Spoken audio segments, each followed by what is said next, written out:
Your Majesties, Excellencies, my co-chair, President Mugabe, this has been a truly historic day. We had the opportunity to listen to the whole of Africa.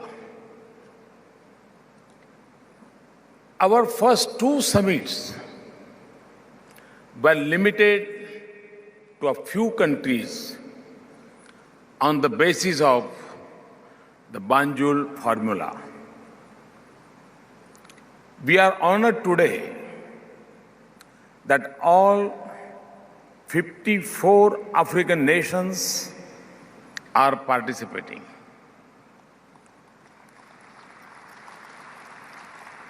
Your response is a clear affirmation that this is the right format for India and Africa to meet.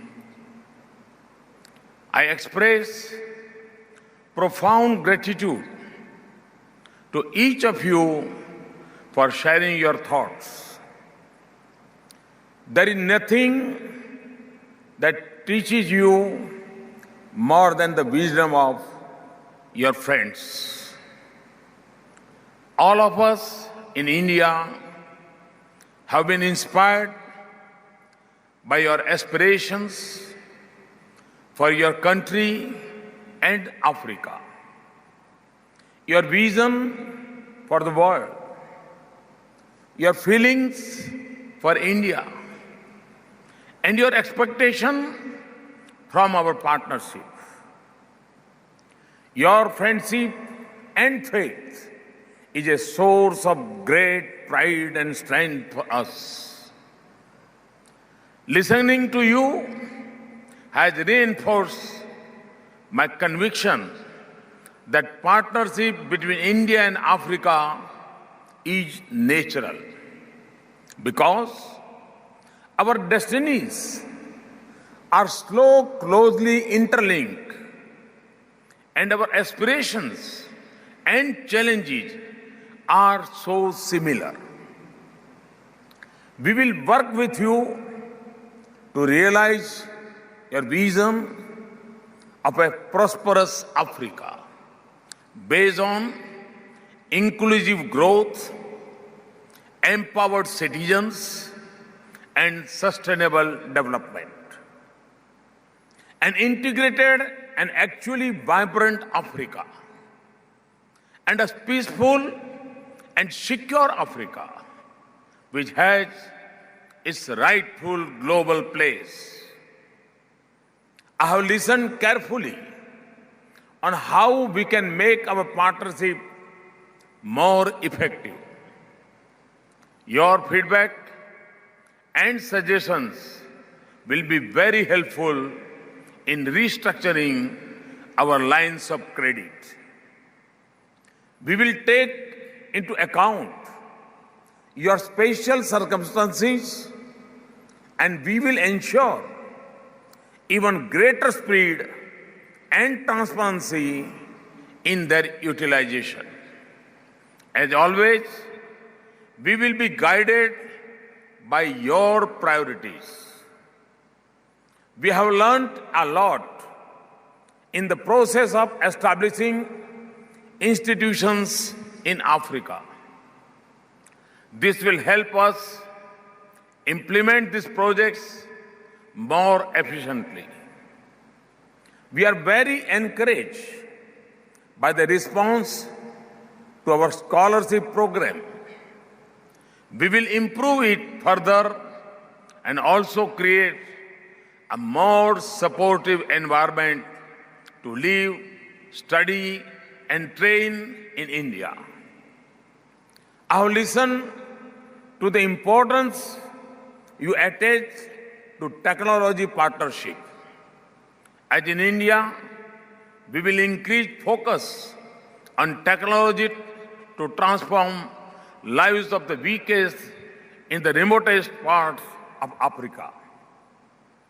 We will give high priority to increase trade and investment flows between India and Africa.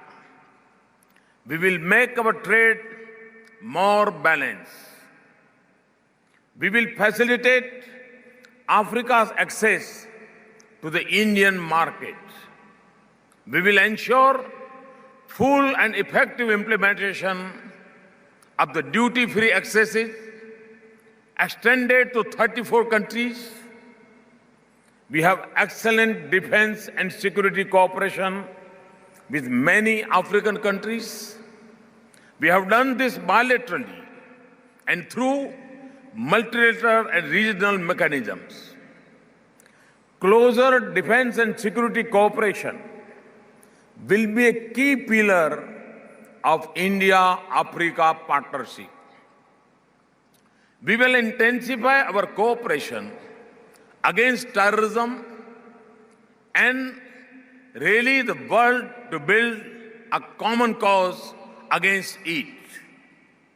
Excellencies, we are conscious of the shadow that falls between an idea and action, between intention and implementation.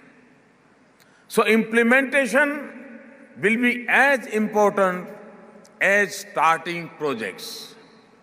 We will strengthen our monitoring system.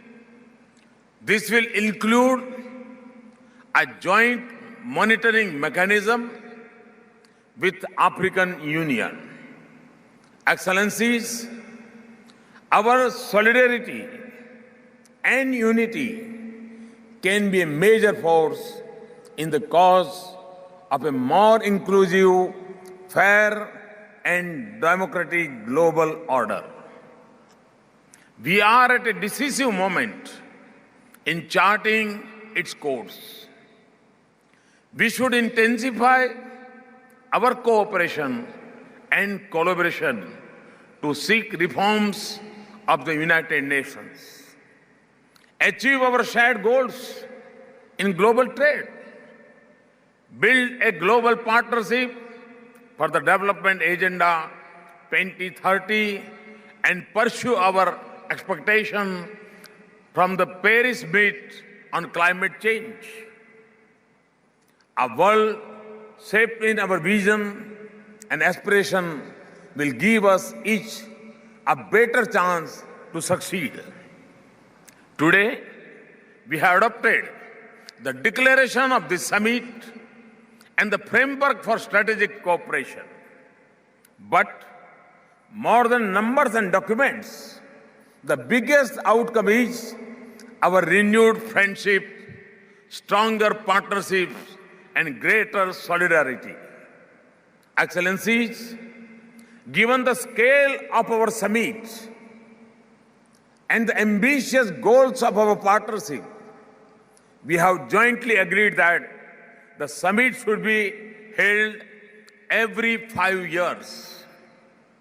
However, Africa will remain at the center of our attention. Our engagement with Africa will remain intense and regular. I hope to see you here on bilateral visits, and I look forward to visiting all regions of Africa in the years ahead. Finally, I sincerely thank you, your delegations, and other distinguished visitors from Africa for being here. I hope you enjoyed your stay. Thank you for bringing good weather to Delhi. I hope to see you in Paris for COP21 and the Solar Alliance. I thank my ministerial colleagues, our officials, and the city of Delhi for making this summit a great success. At this day, ends our partnership has received new energy and purpose from you today, and the world new confidence in its future. Thank you very much.